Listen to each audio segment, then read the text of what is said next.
Monday. Welcome to another episode of Brain Scratch Case Cracked. I'm John Lorden. Thank you so much for spending some time with me today. Of course, Case Cracked is the show where we look into a mystery and what is the critical piece or pieces that help to solve that mystery.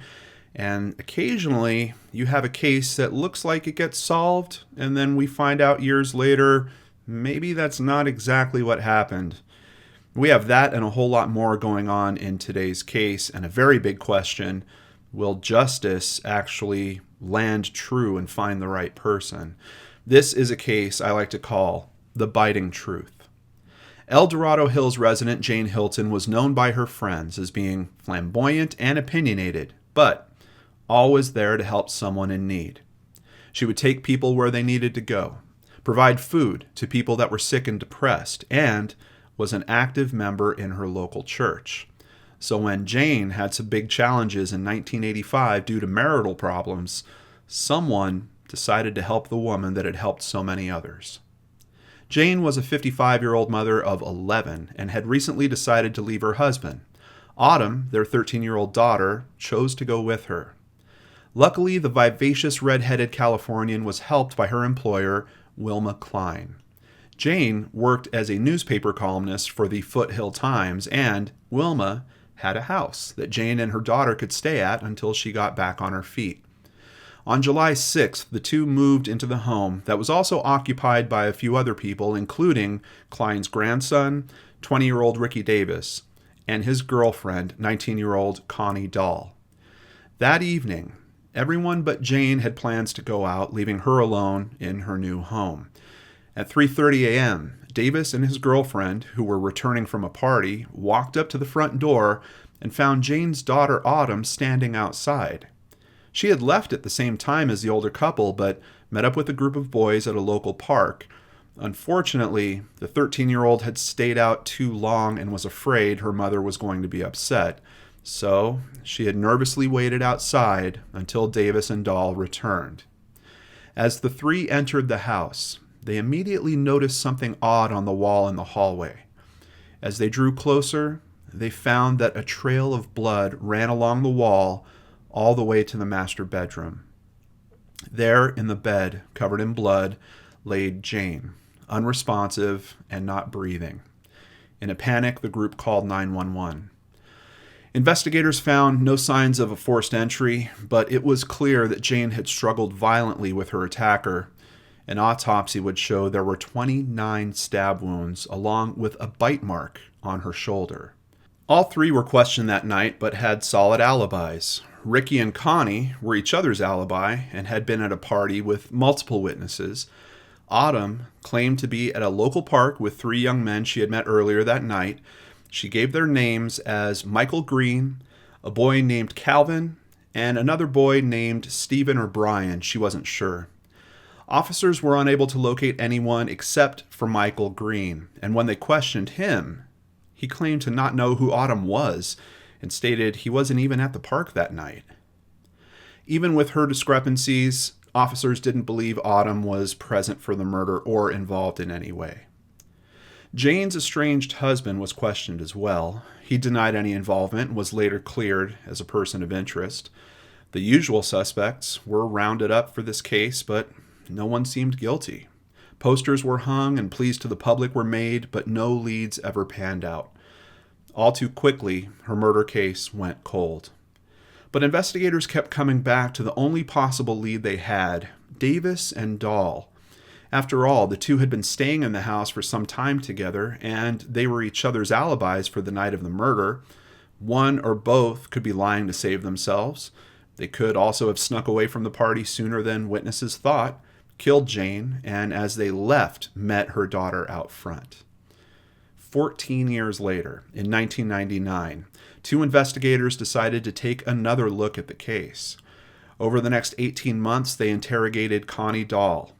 In 4 exhaustive interviews, they questioned her until her story started to change. She implicated Davis and Autumn in the crime. She insisted that Davis had stabbed Jane, and at some point during the attack, she bit the woman's shoulder. Afterward, the trio moved Jane's body to the bedroom and called police. It would take another 6 years for the case to come to trial, and when it did, officers insisted they had DNA evidence to back up Dahl's claims. It was a slam dunk for the prosecution. In 2005, based almost entirely on his girlfriend's testimony, Davis was convicted and sentenced to 16 years to life in prison. Dahl received a year in county jail, and Autumn was not charged, as investigators still did not think that she had anything to do with her mother's death. Before, during, and after the trial, Ricky Davis maintained his innocence, but in early 2006, he knew he would need help to prove it, so he decided to contact the Northern California Innocence Project. The NCIP, quote, helps the wrongfully convicted prove their innocence and regain their freedom, and pursues policy changes that address the causes and consequences of wrongful conviction. The NCIP, along with the El Dorado District Attorney's Office, began a thorough investigation that would span another 14 years. Working together, the two agencies retested evidence using new DNA extraction techniques. This time, samples taken from underneath Jane's fingernails and the area of the bite mark on her nightgown revealed an unknown male DNA profile. These results conclusively excluded Davis, Dahl, and Autumn. It also showed that Dahl's admission of biting the victim was false. Further investigation revealed that the two detectives who reopened the case in 1999 used interrogation techniques on Dahl that are known to increase the chances of false confessions. They even went so far as to lead her in her answers, at one point asking if she had ever bit anyone and telling her Jane had been bitten on her left shoulder during the attack. Thankfully, those two officers have since retired from the force. Now, they just had to figure out who the DNA belonged to. The killer's profile showed no matches in law enforcement databases.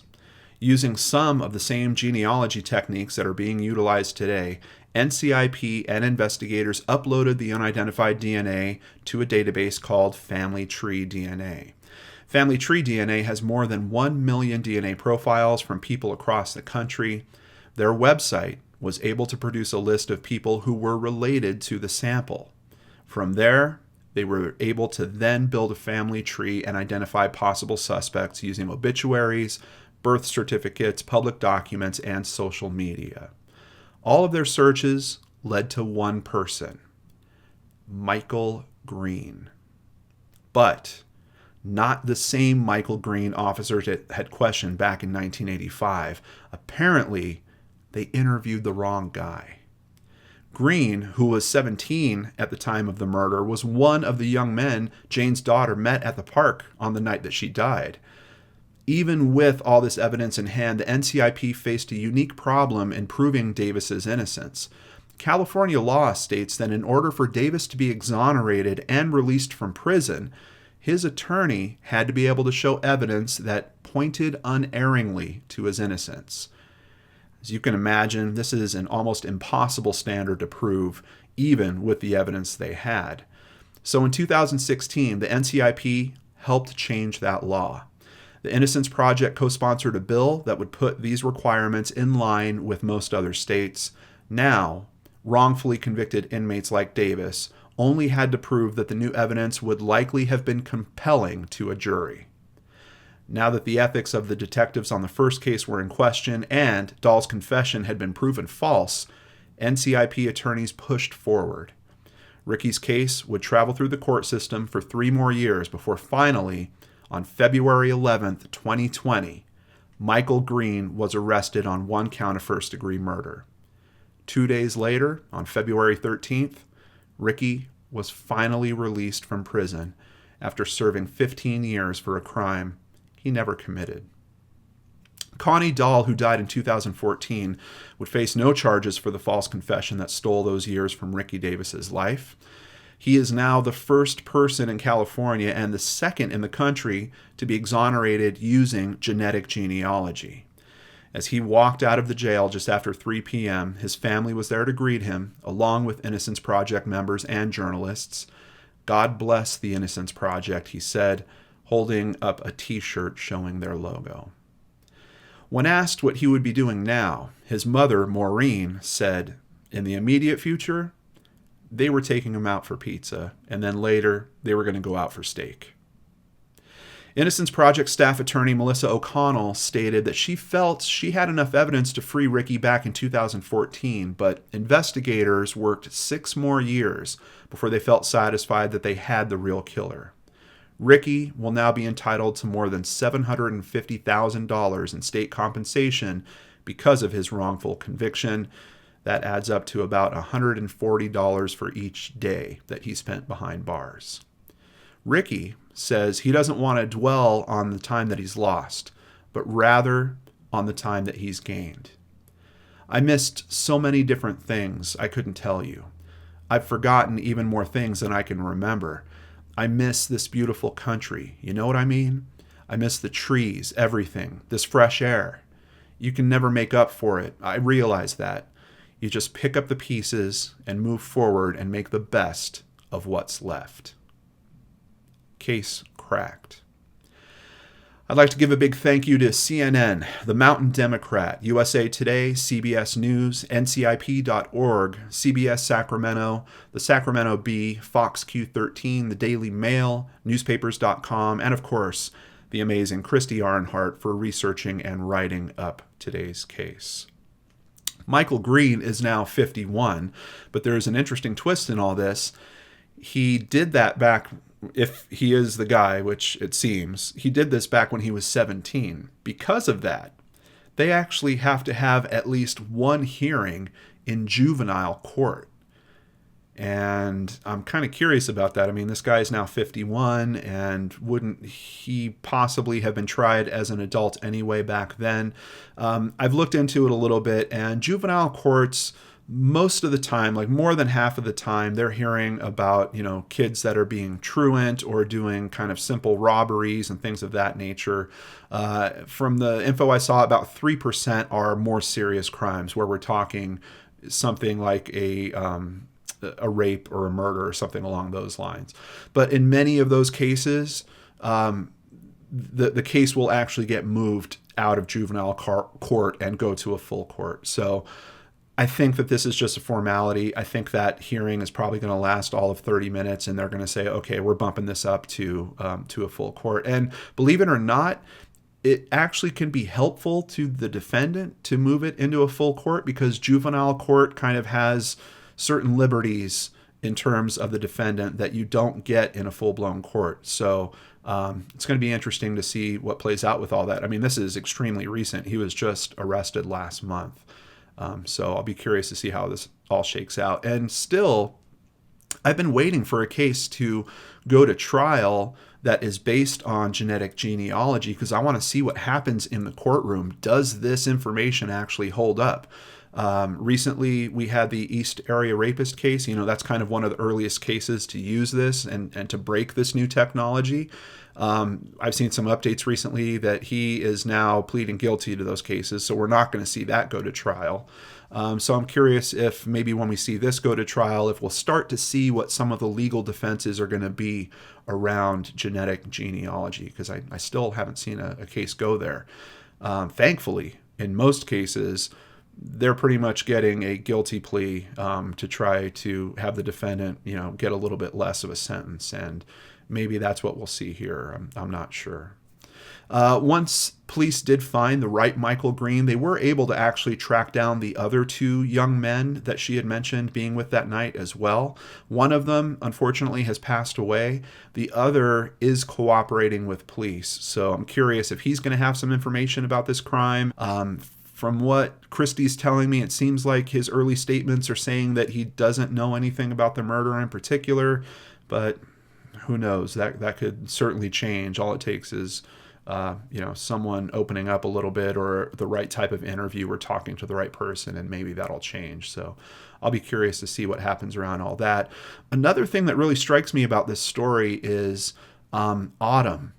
And thinking about her, just imagine the situation where, you've got these new roommates that are coming home. It's the middle of the night. The daughter's standing outside, and her excuse is because she's afraid that she's going to be in trouble with her mom.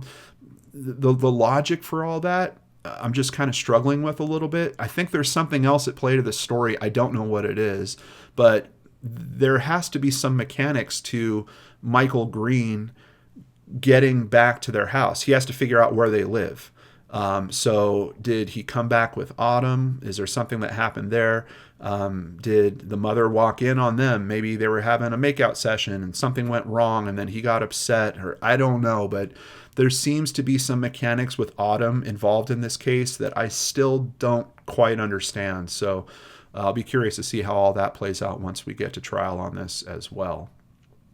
A big thank you to PayPal supporters Emma Rostron, Jennifer Wilson, Jean Carew, Michael Park, Mark Witt, and I Am Me. If you'd like to support the channel, please visit www.lordandarts.com. You could sign up for PayPal, sign up for Patreon, buy merchandise. All of it helps keep me here doing what I love doing, spending time with you, looking into these cases and learning.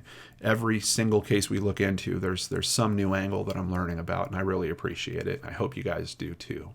Have a great day. I'll see you back here on Wednesday with a brand new episode of Searchlight on the Lord and Arts channel.